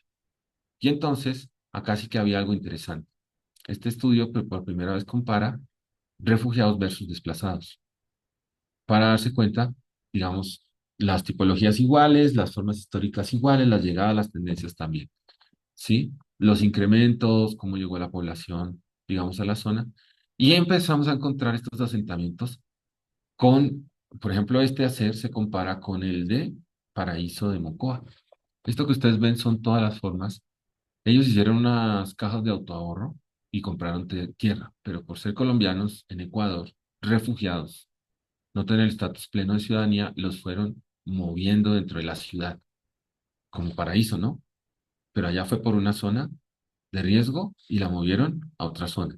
No les preguntaron cómo ni dónde, simplemente los movieron de un lado al otro. Digamos, la comunidad logró resistir. Aquí a ellos les dijeron, no, aquí no pueden comprar perímetro urbano. Se movieron acá, le dijeron, no, está muy cerca a una laguna. Volvieron acá, le dijeron, no, no es suficiente para la lotización porque son 200. Vinieron acá, están cerca de otra laguna, tampoco. Y donde finalmente lograron asentarse es aquí. ¿Cuánto les tardó este movimiento? 20 años. Por eso les digo, el Estado es necesario. Cierto es que las comunidades pueden dar soluciones desde abajo, pero la tardanza en el acceso a derechos es algo que también debe medirse. ¿Lo lograron? Sí, claro que sí, pero digamos, parte de la comunidad original falleció en el camino, se fue y llegaron a un lugar donde les ha tocado más o menos a ellos hacer casi todo para que les reconozcan. Entonces, sí que es importante tener el tema de acceso a derecho. Nosotros estamos trabajando con un grupo justamente que se llama Ordenamiento Territorial desde las Víctimas, que es importante para hacer esta revisión. Entonces, eh, creo que me fui para atrás o algo pasó aquí. Aquí está, nuevo recinto. Entonces, ¿por qué me parecía importante el nuevo recinto? Como para hacer la misma tipología. Esto se trata de una comunidad indígena colombiana. Recuerdan que les conté la otra comunidad indígena que tiene allá arriba en, en Mocoa, logró hacer un cabildo. Ellos pasaron al Ecuador, pero no lograron conectar con comunidades indígenas en Ecuador. ¿Quién los acogió? ¿Dónde, esto a qué se les asemeja? Esto es un campo de palma que les permitió quedarse ¿en dónde? En zonas de trabajadores, parecido al caso de Mocoa, ¿ven? Por eso es que es interesante hacer la comparación. Pero aquí también eran casas abandonadas. Aquí se trata de relaciones serviles, ¿sí? Que es lo duro de este caso. Por fortuna ya logramos, el último año, moverles de ese lugar, porque eran unas condiciones terribles. A ellos les daban las casas, pero aquí cerca estaban todas las zonas de desagüe de los ríos tóxicos, llamémoslo así, del Gran Campo, porque estos son casi 500 hectáreas de palma, pero además les pedían guadañar, es cortar la maleza, tenían que cortar 1 hectárea por día. Es una brutalidad. Ellos ponían la gasolina, ponían la máquina y ponían la movilización y les pagaban un salario básico. En palabras más, palabras menos, ganaban $1 por día con todo ese trabajo. Y sus esposas o mujeres pues tenían que hacer labores de limpieza de las casas de los empleados. Entonces, estos casos siguen existiendo. Nosotros tuvimos aquí en Ecuador un caso famoso, Furukawa, hace 5 años, condenando a una compañía japonesa precisamente por este tipo de relaciones. ¿Sí? Entonces vean las condiciones, esta es la foto de uno de los líderes mutilado, sin un ojo, a sus hijos le faltaba un brazo, su primo le falta una pierna, sin acceso a salud. Entonces, les vuelvo a insistir, cierto es que hay el tema desde abajo, las estrategias de las comunidades, pero requerimos un Estado y un acceso a derechos, porque esto es lo que llamamos la violencia estructural, ¿no? Y como la población pues sí va generando, se va acoplando, pero con estas dificultades, ¿sí? Entonces, pues bueno, aquí está el esquema para cerrar y ser juicioso, si no Rebeca me regaña, pues el esquema acaba siendo esto, ¿no? Es decir, cómo la población acaba viniendo por violencia en un primer momento al centro de la ciudad, donde es rechazada, pasa por los barrios periféricos y al final se acaba asentando, generando sus soluciones con todas las dificultades, pero después se va moviendo también entre fronteras, ¿no? Digamos, esto sería Mocoa, esto sería la Guagre. Y por ahí va lo que a mí me interesaba, ya pensándolo más en la concepción espacial, es este tema de ver el tiempo, el espacio y la comunidad, ¿sí? El tiempo de llegada, las razones contextuales o históricas, la espacialidad, es decir, qué tipologías generan, dónde se están asentando, dónde se encuentran, qué formas de ocupación tienen, si se organizan o no se organizan, si reproducen o no lo que llevan en el campo. Hay cosas interesantes que han generado economía popular y solidaria, no todo, ¿cierto? Y el movimiento también entre fronteras, porque eso complejiza, por ejemplo, el tema del trabajo, la estacionalidad, movimientos de un lado al otro, que la frontera es permeable, no es igual que la centralidad. Y la sociedad, creo que eso también es importante. Es decir, el tipo de cohesión de agencia de formación comunitaria que se realiza, ¿no? Entonces, digamos, como para ir concluyendo, la diáspora no es periferia, lugar de migración con la agencia comunitaria de paz territorial. Estos ya son unos encuentros, pero este es como mi modelo final, justamente el de la temporalidad, la espacialidad y la sociedad, más la integración local en las 4 dimensiones que yo les contaba. Entonces yo le encontré estos patrones, pues obviamente toda clasificación es una manera, pues digamos, de cerrar un problema que es más abierto que lo que uno encuentra, pero haciendo ese cruce, ¿no? Digámoslo así, entre las estrategias, cómo la gente se organizó, si fue de forma espontánea, organizada, planificada o no, la famosa planificación no oficial, ¿sí? Versus las estrategias de organización que tenía. Entonces esto me permite a mí encontrar unas tipologías o unos patrones, ¿cierto? Y después ir viendo la temporalidad, si es transitoria, permanente, o se habla de nuevos desplazamientos. Así que yo creo que con eso podemos terminar.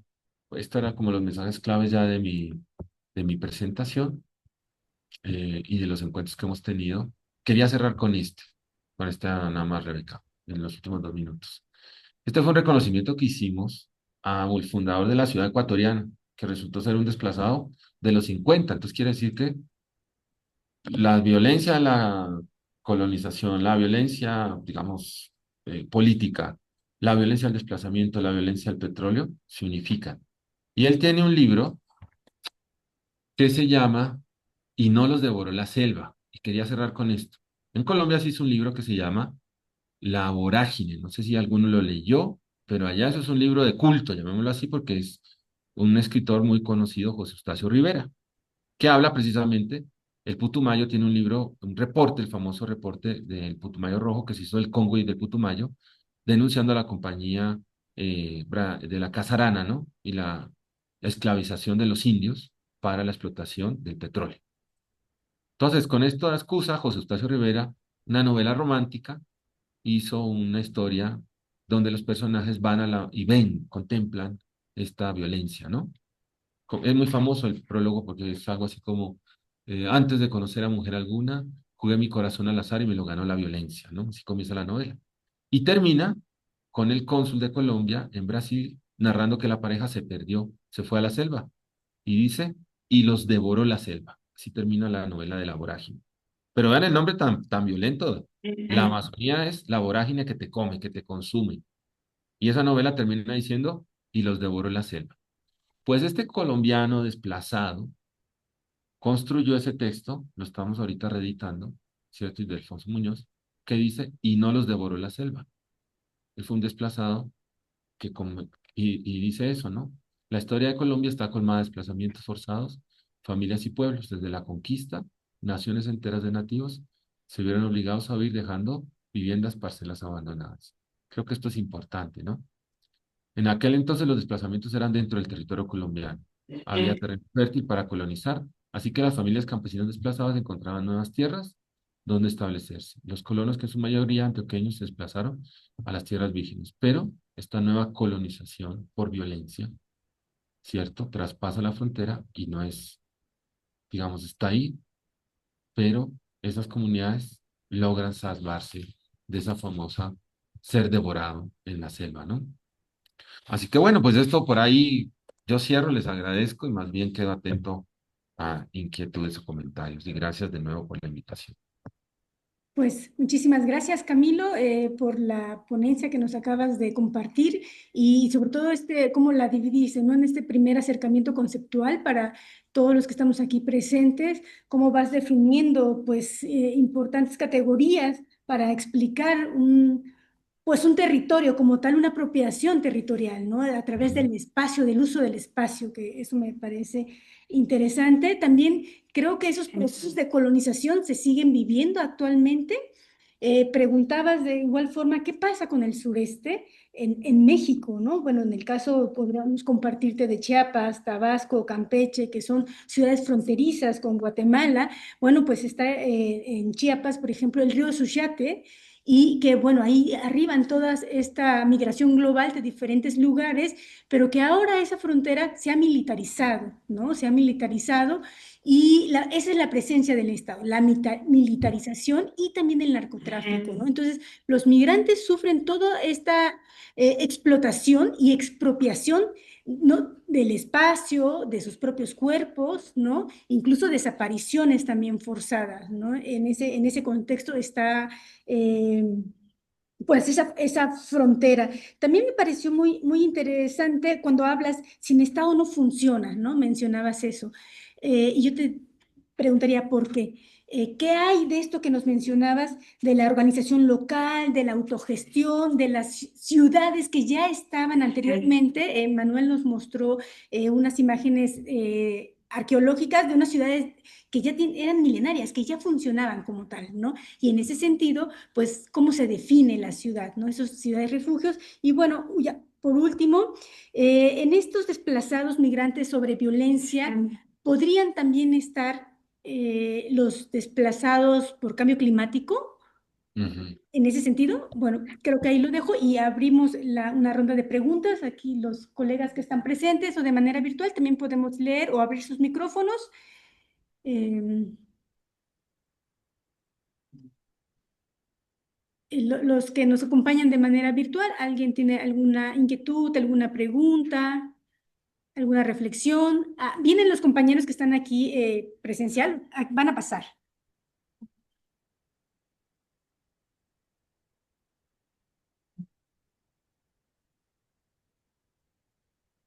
Hola, buenas noches. Mi nombre es Fidel. Me gustó mucho su ponencia, muy interesante e enriquecedora y tengo dos preguntas como tal. Una es, ¿cuál es la causa principal de los desplazamientos forzados en el contexto de la Amazonia? Y la segunda sería si existe o podría existir una buena forma de reinserción para las personas desplazadas en un ámbito del Estado, si ha existido o podría existir una buena forma de esta reinserción. Muchas gracias.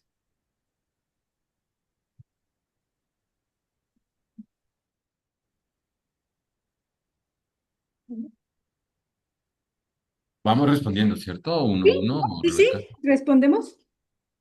Sí, bueno, pues ya, yo más que de toda la Amazonía, creo que podría hablar del tema de esta frontera con la que yo trabajo y contar algo de lo que conozco de las otras, ¿no? Mm, yo creo que hay una superposición en el caso de la frontera entre Colombia y Ecuador, del conflicto armado, economías ilegales y disputas territoriales ligadas al extractivismo, ¿sí? Eh, Esto es importante, creo que no, bueno, no oí el nombre de la persona que nos preguntó, pero lo que tú preguntas es importante porque, claro, hay quien analiza el conflicto colombiano solamente como algo así como una guerra entre guerrillas y el Estado, como que eso fuera, no sé, pues ahora que está de moda, un Rambo versus los comunistas latinos. Y resulta que hay una serie de conflictos socioambientales que están muy bien definidos y que eso sí es importante porque entonces no es solo una violencia política que sí la ha habido, sobre todo en ese caso, pero tienes que hablar, que pensar también el problema del extractivismo, la expulsión, y como yo les contaba, además que en la historia ya lo hemos visto, no es un tema era de la nación o la república moderna, sino que viene desde la colonia especialmente, de pensar a la Amazonía como ese lugar inhóspito donde se puede simplemente ir a tomar lo que haya para los fines centrales, llamémoslo así. Entonces, yo creo que eso es clave. Em, digamos, lo más importante es la articulación entre los procesos que actúan sobre los territorios históricamente abandonados por el Estado y en esta cuestión, sobre todo, la frontera, ¿no? Y los corredores estratégicos que allí se generan. Entonces, yo les conversé de Simón Uribe, ¿no? Entonces, por ejemplo, un corredor estratégico uno lo ve y es que podemos hablar, perdón, a veces como uno es especialista, le encanta y cita un montón de textos, pero por ejemplo, ahí con Manuel, que ustedes lo tuvieron al inicio, y con Gustavo Durán, ellos van haciendo un análisis fotoluminoso de cómo va creciendo la ciudad en torno a las carreteras, llamémoslo así. Esas carreteras que están en nuestra Amazonía, por eso te digo que es tan importante tu pregunta, son carreteras de extractivismo, sí o sí. Uno ve dónde comienza la carretera y dónde termina. Son carreteras que llegan a un pozo petrolero, a una zona minera, a una zona de tala. Y a veces no son carreteras construidas por el Estado, así como la tesis de Camilo Monge. Son delegadas, indelegadas a las economías ilícitas, ¿cierto? Simón Uribe tiene un texto con otro profe, Álvaro Guzmán, sobre las carreteras construidas por los grupos al margen de la ley para la extracción y además para todo el tema de la, llamémoslo así, toda la cadena de agregación de valor, por ejemplo, el tema de narcotráfico, en el tema de extracción, de salida, de, eh, y hay un tema de economía política, ¿no? Entonces, por ejemplo, hay zonas. ¿Por qué no funcionan los programas agrarios, digamos, en la Amazonía? El terreno no es el mismo que el de los programas, el capital semilla no funciona, pero piensa el acceso a las carreteras, ¿sí? Entonces tú haces un programa de emprendimiento, entre comillas, de cacao para suplir la hoja de coca. Entonces, a mí me lo narraban en una entrevista y por eso te digo que esas cosas visuales son las importantes. Entonces un campesino me decía, mira, esta hectárea de cacao, yo necesito una camioneta. Esa camioneta me vale $100 para sacarla. Más o menos me van a pagar unos $500 por la cosecha. Y se va a tardar 4 meses. Puedo hacer 2 veces al año. Cuando me va bien, no pasa nada, ¿cierto? Entonces me dice, yo al final del día voy a trabajar un montón y voy a poder ganarme que unos $200 en el año. ¿Sí?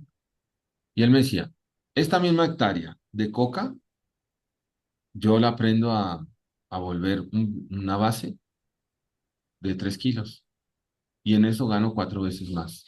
No necesito camioneta, la llevo en una alforja, ¿sí? Entonces, creo que esa cuestión de cómo es la selva o cómo funciona también es importante para entender el por qué. Y claro, de repente te llega un avión que te fumiga y la policía, digamos, los órganos militares a decirte que no puedes, con lo único con lo que puedes sobrevivir en esa zona. Y te dan estas otras alternativas que no funcionan, pues entonces hay también un modelo de desarrollo que está detrás, ¿no? Funcionando y maquinando, no tanto para el interés de la población. También hablamos de los refugiados ambientales, por supuesto, ¿no? Pues que es colateral, ¿no? Digamos, sobre todo lo ligado al tema de minería y contaminación. Nosotros tenemos acá, es muy triste, en plena Amazonía, eh, tenemos los peores indicadores de calidad del agua. Agua no apta para el consumo, ¿sí? Tenemos una demanda ante la Corte Nacional por los mecheros, que son estas grandes, llamémoslo así, infraestructuras que se ponen en los pozos que tienen prendido el fuego para que salga un gas y se queme. Día y noche. Lleva años, ¿cierto? Y las comunidades y pueblos tienen entablada una demanda que han ganado, pero que no se ejecuta a la nación para que se apaguen los mecheros. Y no lo hacen, ¿sí? Entonces tienes temas de crecimiento de índices de cáncer al doble de promedio que el resto del país, ¿sí? Entonces, claro que sí, el tema medioambiental es un tema que está entrando y que es muy fuerte. Lo que yo les mencionaba, en los movimientos del río por los drenajes, por ejemplo, por los dragados, por el exceso uso de ciertas zonas de los ríos. Bueno, hay muchas cosas que son fundamentales, ¿no? Expulsiones rurales, confinamientos, las amenazas a los líderes también es otro de los indicadores que se utiliza.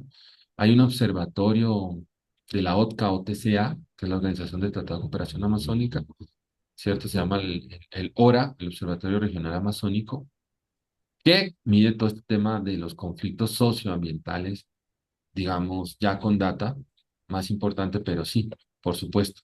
Yo pienso que para cerrar la respuesta es el tema de los corredores estratégicos. Eso sí es súper útil para, al menos para nosotros, y que se puede aplicar en otros territorios, ¿no? Es ir viendo dónde está la infraestructura oficial del Estado, dónde empieza, dónde termina, digamos, cuál es la economía que está allí. Normalmente es economía extractivista, en realidad. Y ahí es donde hablábamos de lo de inclusión-exclusión. Todas las otras zonas que no tengan esto que interesa, queda excluida, ¿no? Y es la que funciona con estas lógicas que te cuento. Y estas zonas, entre comillas, incluidas, empiezan a generar los asentamientos urbanos que acaban acogiendo a la población para brindar pequeños servicios a estas cuestiones. Pero también hay un texto ahí de Bresner que habla de estos zonas residuales, ¿no? Estoy pensando en Bayón y en algunas de las exposiciones que ustedes han tenido, ¿no? Este tema del urbanismo residual. Ocupar los territorios de desecho. Lago Agrio, ¿no? El nombre mismo es un nombre terrible. El pozo hediondo, llamémoslo así. El pozo que olía feo. Esa es la ciudad, surgió en torno a ese pozo, con todo lo que significa, ¿no? En cuestión medioambiental y la exposición que tiene la población. Entonces, acaban siendo estas ciudades que crecen en torno a esos residuos para brindar pequeños servicios y a un desarrollo asimétrico, porque claro, son zonas de donde se extrae la principal riqueza de la nación, pero donde no se retribuye. Y no es solo un tema nacional local, solo para cerrar, porque claro, uno a veces también idealiza lo local y resulta que lo local a veces es peor que incluso lo nacional. Pues también hay que revisar bien cómo están funcionando las políticas locales, porque hay muchas cosas que revisar también eh, para, para poder chequear. Eso te diría, ¿no? Entonces, esa disputa territorial entre actores armados, economías ilegales y proyectos extractivos, en un contexto de débil presencia para justamente excluir desde el Estado. Ok, muchas gracias. Bueno.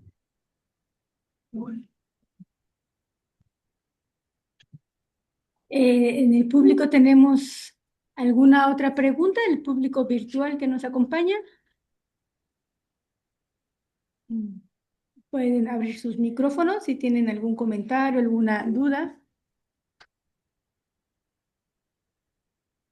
Todavía no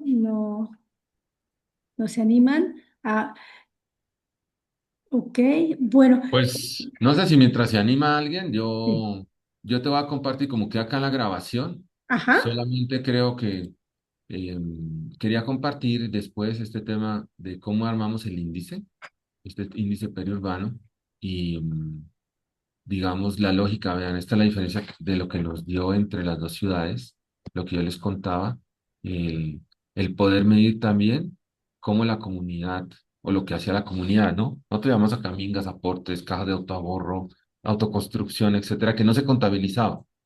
Acaba siendo importante. ¿Y cómo? Porque es fundamental incluir esto. Yo les digo, por eso lo de la economía feminista es muy importante para revisar los crecimientos. Vean, la integración local no puede ser igual en una y otra ciudad, ¿no? La, la de Mocoa versus la del Lago. Entonces, a quien le interese más esta lógica, le podemos compartir esta revisión metodológica de cómo armamos este índice pensando en la población, las trayectorias que recorrieron que tienen otra forma. ¿Se acuerdan que yo les mencionaba de las fases, ciudad consolidada, nuevos asentamientos, apropiación y organización, nuevas fases para crear periferias híbridas, las tipologías y los criterios que nosotros encontramos?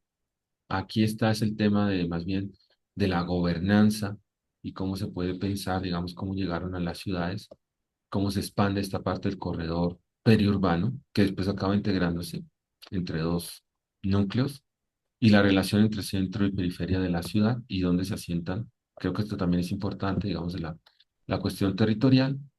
Em, Acá estaba una revisión de los criterios, llamémoslo así, comparando con otros asentamientos. Ya es una, quizá por ejemplo para lo que ustedes están trabajando con la parte sur, nosotros acá hacemos ejercicio, Amazonía versus la parte del Pacífico, donde está la ciudad de Guayaquil más grande, entre los asentamientos, y cómo hay prácticas sociopolíticas también necesarias para que esos territorios tengan más equidad, ¿sí? Y por último, estaba esta otra metodología, todo esto es de este ejercicio, que es la que estamos viendo ahorita, de cómo esos corredores sirven para revisar, digamos, ciertos territorios con características de integración y de acogida, ¿sí? Entonces acá que encontramos nosotros, sobre todo, que había otras pequeñas ciudades, no solo Mocoa y Lago, ¿cierto? Sino otros pequeños asentamientos que formaron algo así como una frontera abierta y los movimientos que se fueron dando entre los nodos de una ciudad a otra.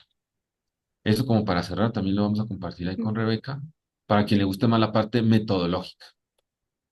Muchas gracias, Camilo. Gracias. Sí, está muy bien para también tener esa parte, esa visión y seguramente algunos de los asistentes tendrán interés en esa lectura. Tenemos la mano levantada de Adrián Villalobos. ¿Puedes prender el micrófono?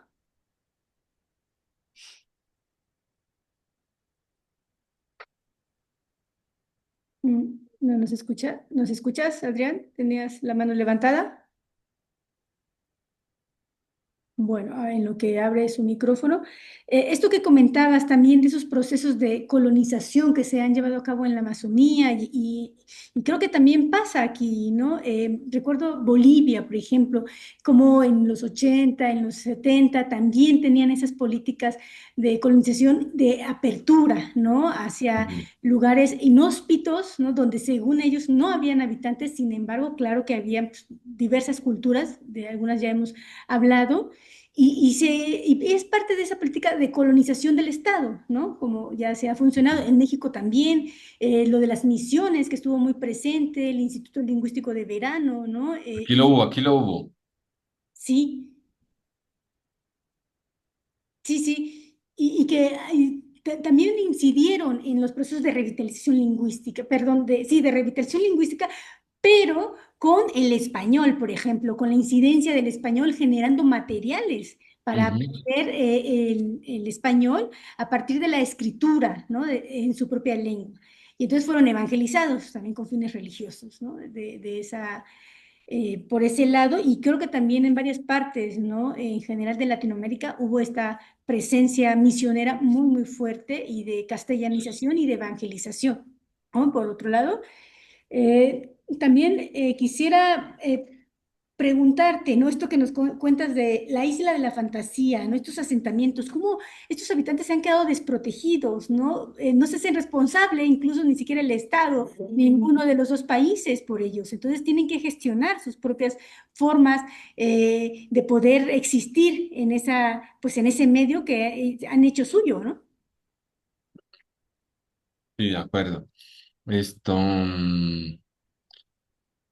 verás, yo diría, pues, yo ahí, me parece que este estudio que hizo acá un profe Pablo Campaña es muy bueno. Yo lo aconsejo para quien le guste este tema, porque es, sobre todo porque él es historiador, abogado, haciendo el análisis de ciudades amazónicas, y tiene este paper precisamente sobre estas políticas agrarias de los 70-80 para la colonización. Yo creo que, como por hacer una síntesis de lo que tú preguntas, uno diría, este interés de ocupar y poner en producción tierras baldías, porque así lo concebía el Estado, ¿no?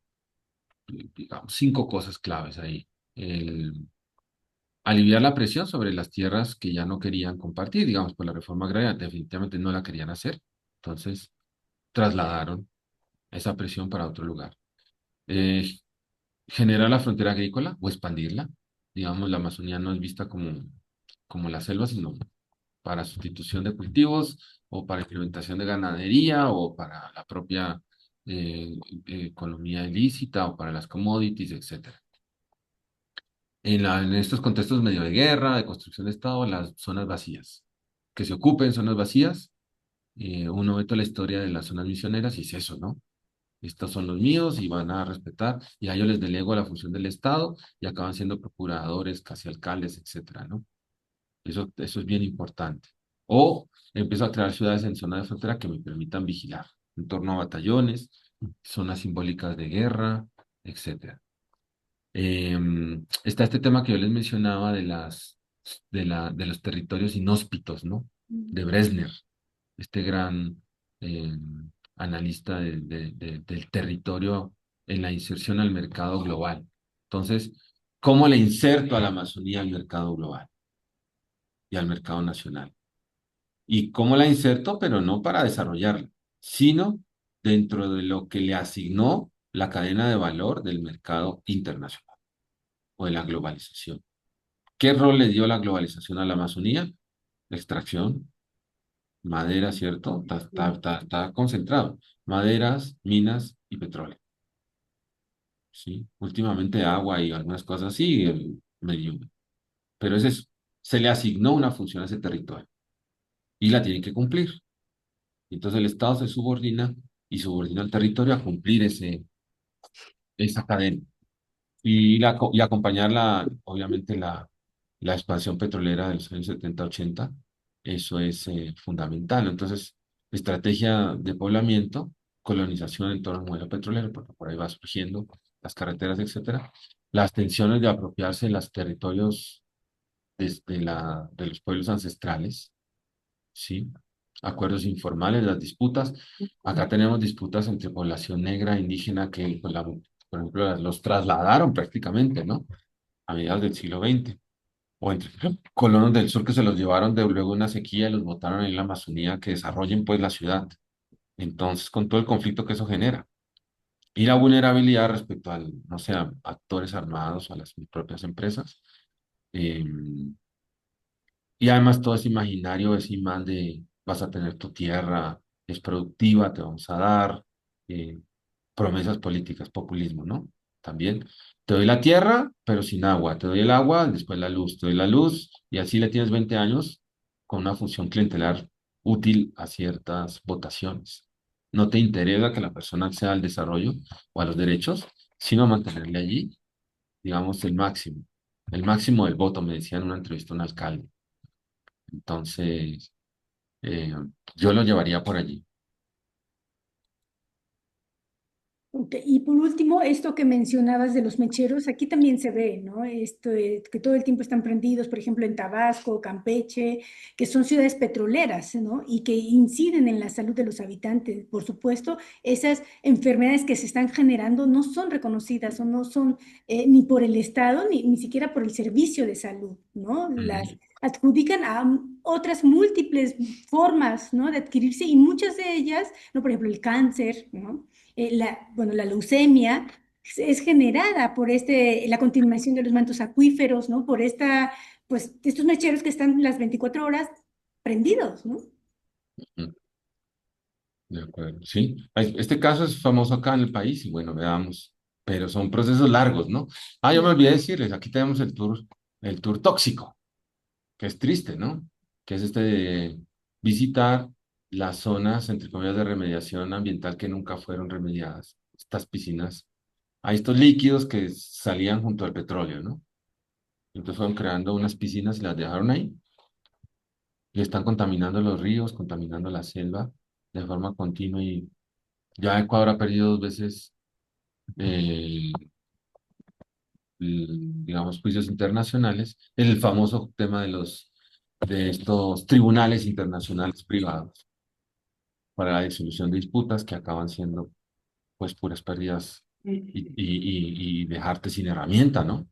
Claro, Para, desde lo local, hacer este ejercicio. Este tour existe, ¿no? Entonces uno lo hace, en la Amazonía y va viendo todo lo que surge, ¿no? La Amazonía acá es triste, ¿no? Bueno, no sé cómo sea ahí en el sur, pero claro, tú vas pasando por la mitad de la Amazonía, exuberante, llena de vida y todo, y vas en la carretera, y claro, por lo que les digo, la carretera, oleoducto uno que es el más grande, llamémoslo acá el OCP uno y debajo va el de estos líquidos, ¿no? Entonces tienes el tubo grande y el tubo pequeño.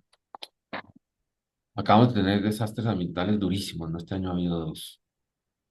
Y lo peor de todo es que cuando uno ve el oleoducto sale de la Amazonía ecuatoriana, al menos el ecuatoriano, y termina en la provincia negra o afro del Ecuador, que es Esmeraldas. Y las dos son provincias que tienen unos índices de pobreza extremos. Entonces uno dice, ¿cómo puede ser esta locura de construcción de esta infraestructura donde estaba surgiendo pues el producto principal de la economía ecuatoriana sin esta capacidad de retribución? Sí, entonces, ahí sí que te topas con un paisaje del despojo, ¿no? claro. Sí, pues con esta destrucción, ¿no? Que es parte de esta avanzada y de estos procesos colonizadores que se viven actualmente en diversas partes del mundo también, ¿no? No solo en el sur global, sino también más allá, ¿no? De esas fronteras. Si no hay más preguntas, los asistentes que estamos aquí, virtual, parece que tampoco hay algún comentario. Camilo, si te gustaría cerrar con alguna idea. A ver, no hay más, tienen preguntas. Bueno, ya todos se aburrieron, se fueron hace rato. No, bueno, lo virtual tiene ese es interesante. A ver, una idea de cierre. Puede ser algo que yo escribí por acá. Dame un segundito nada más. Sí tenía por acá una cuestión que era importante. Voy a leerlo, ¿listo? Para que quede. Comprender la realidad amazónica desde la noción de ciudad de refugio permite ver que el territorio no se define por el límite administrativo, tampoco por la cartografía ambiental. Más bien, debemos pensar procesos históricos que lo configuran y le subyacen. Colonización agraria, expansión extractiva, desplazamientos forzados y reorganización comunitaria del espacio. Estos procesos, si se miran en conjunto, permiten observar a la Amazonía lejos de un paisaje remoto. Es un laboratorio que expresa la tensión central de nuestras sociedades. La disputa por el territorio en un contexto de vulnerabilidad intencionada del Estado nacional, movilidad intensa y transformaciones ambientales. Nuestro desafío como científicos sociales, entonces, va más allá de la clasificación o tipologización de las dinámicas fronterizas. Debemos tener una posmetodología comprometida que reconozca estos territorios como sostenes de la vida en condiciones complejas y que su estudio exija integrar escalas local, transfronteriza, nacional, sin perder de vista la agencia de quienes han hecho de la Amazonía un lugar posible. Aún en medio del conflicto, la colonización, la presión extractiva y el cambio climático. Cerrar con esta mirada implica asumir algo fundamental. No son las periferias, es el centro analítico el que nos permite entender cómo se produce el territorio y sus asimetrías. Las sociedades, el espacio y el tiempo de la sociedad de refugio pueden ser también una suspensión que nos recuerda lo que Marshall citaba del manifiesto de Marx. Todos los sólidos se desvanecen en el aire. Se redefine la integración local en un mundo marcado por estos desplazamientos crecientes, pero nuestra mirada debe llevar a la reflexividad, autorreflexividad y compromiso para comprender mejor el territorio y las narrativas que lo sostienen.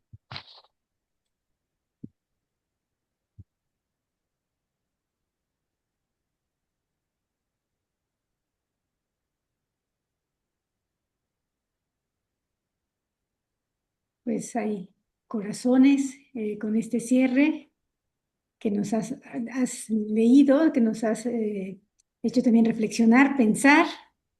Pues no queda más que agradecerte tu participación, la ponencia y los materiales que nos has compartido. Y bueno, les invitamos también a la última sesión de nuestro seminario Nómada, que será el próximo miércoles, ¿no? Vamos a ver el documental Bolivia en llamas, ¿no? Y ver todo esto que tú también nos mencionas sobre la expansión también de la frontera agrícola, ¿no? Los incendios forestales, ¿no? La devastación de la naturaleza en sí y del ser humano, pues, ¿no? En sus dimensiones amplias, dígase, ¿no? Y del territorio también. ¿Alguien más? ¿Quisieras, Gaia, comentar algo?